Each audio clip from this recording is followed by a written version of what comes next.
what I'd like to do first is to ask if anyone from the media has any questions that you all want to ask, any of the participants here. Yeah, sure. Just a general question, and of course, what makes today. All right, Andrew Tell Snorton. us who you are. Oh, I'm sorry, Andrew Snorton with the Creative Community Solutions. It's good to have this conversation to kind of dive in on the levels and layers regarding the issues at hand. I think the operative question is, where do we go from here regarding what are immediate things that can be put in place and what are things that can be put in place long term? Because we all understand if the plug is pulled, it's going to have catastrophic effects. So just throwing that out there for anybody. We know the issue and we know the scope. What do you see as immediate steps that can be taken, and what are steps that need to be taken down the road? Well, I'll answer that. These folks and their organizations have been to Washington, D.C. recently, over the last few weeks, to educate Congress people on both sides of the aisle about what they do and how these cuts would impact what they do. And I think it's been pretty effective. And so I remember in the run-up to the passage of the Affordable Care Act, also known as Obamacare, and as we got to the crucial moments right before passage, that's just wave after wave of folks, interest groups opposed to it that were just deluging Congress with their input, but still the Affordable Care Act passed.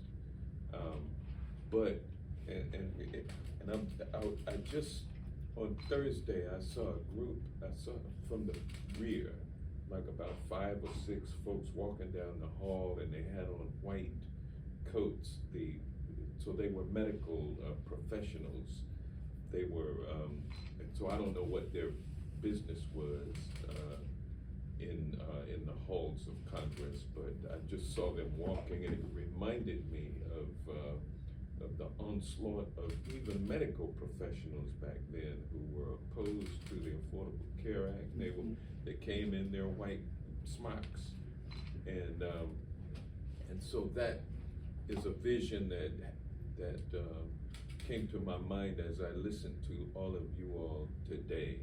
And it seems to me that we're reaching the crucial time of passage or not of this reconciliation bill.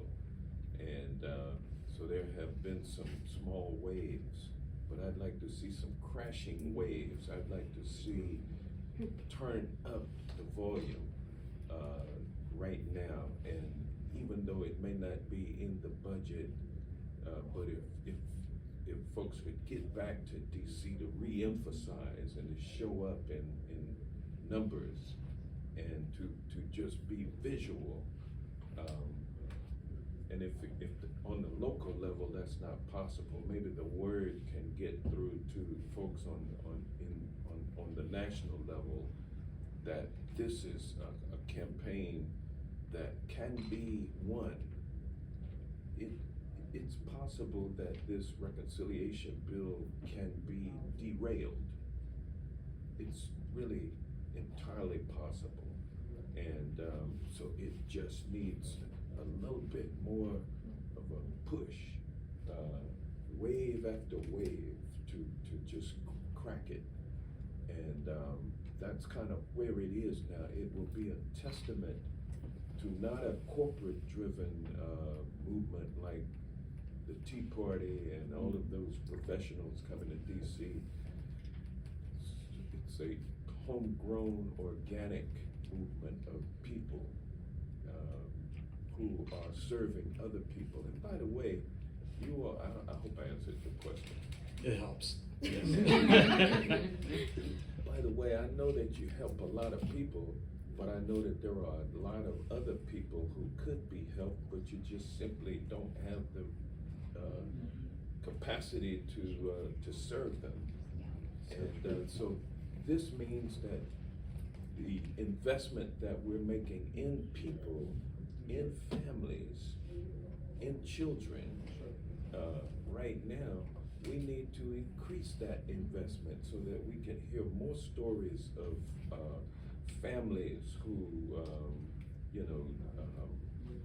generational poverty has been impacted and stopped and reversed, and prosperity and education and prosperity are being transmitted generationally. That's the investment in people that'll make our country more productive. So, anyone have anything you want to add? Congressman Johnson, I might just expand on what you said, because I applaud what you said. I think it's so great. And I think when I think about how to derail and have impact now, I recognize the need to have listening ears on both sides of the aisle, on all sides of the aisle, right? And that it's wonderful to talk to Senator Ossoff and Senator Warnock. They hear our plea, but we also need to be in front of those in Georgia who are on the budget committee, like the Honorable Representative Buddy Carter and Austin Scott, who are interested in hearing from us. And I think if we can make the economic case, in addition to the human case, the stories of how this really does impact individuals is absolutely critical. But let's also talk about the economic impact that these cuts would have on the viability and the stability of our state, because I think our friends on the GOP side of the aisle are especially interested in that part of the case for support. Mm-hmm. And so I encourage all of our colleagues here and those constituents that we serve to be reaching out to all sides of the aisle. I think your question was, what would, what if the plug is pulled, what would be the response? And I think we're all here to tell you that we're around this table because without that federal support that also goes to the state, the only solution would be for the states to pick up the cost of those services. With Medicaid, we get a match for every federal dollar, for every state dollar that's spent. So that would require our state to chip in, and if not, then they would have to make those cuts. So what we're here to tell you is there is not a solution.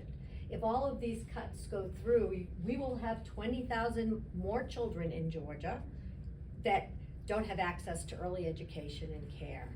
We will have children like David's son who may not get the medical care he had because he doesn't have access to the deeming waiver.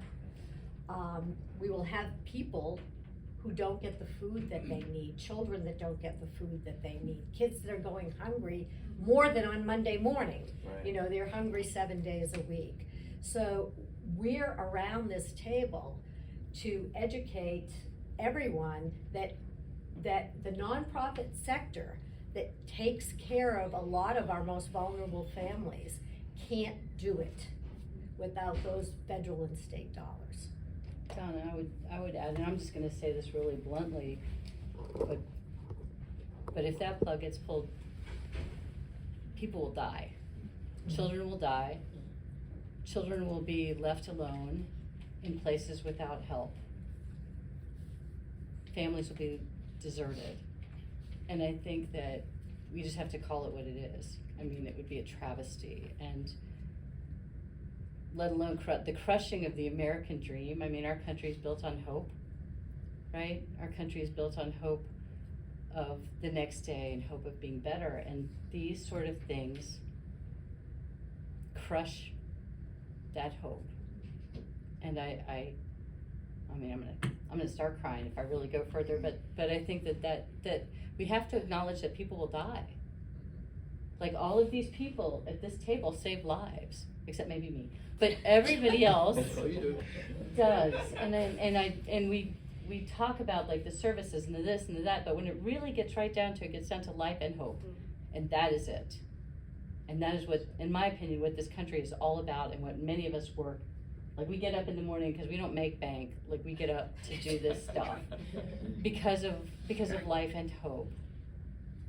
And I think that, you know, the data are the data, you know, and I talked about it, and it's really important, but ultimately it's that American dream, in spite of all kinds of yucky history that we have here, people still do this work because they have hope, and people get up in the morning and find some kind of way to get their kids to school, right? Some kind of way to sit in the parking lot and wait, hoping that it's gonna be what's been promised and what is possible.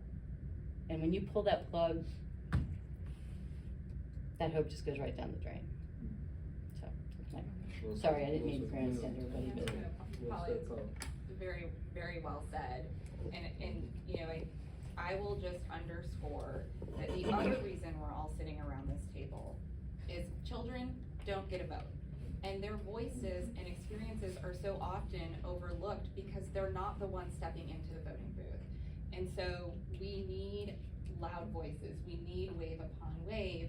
And while we love when the white coats show up to advocate for these programs that support families and young children, we need everyone talking to their elected officials about the importance of these programs and putting a face to the number.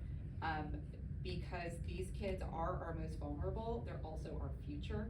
And you know, unfortunately, we can't pull them all out of school to come, you know, descend on Capitol Hill, although we do that sometimes. Every year there's a Sterling Thunder event, both at our state capitol and in DC, where there are babies in strollers and toddlers roaming the halls of Congress, to remind folks that this is where the focus should be. And so it's too easy to overlook the voices and experiences of children, and we really want to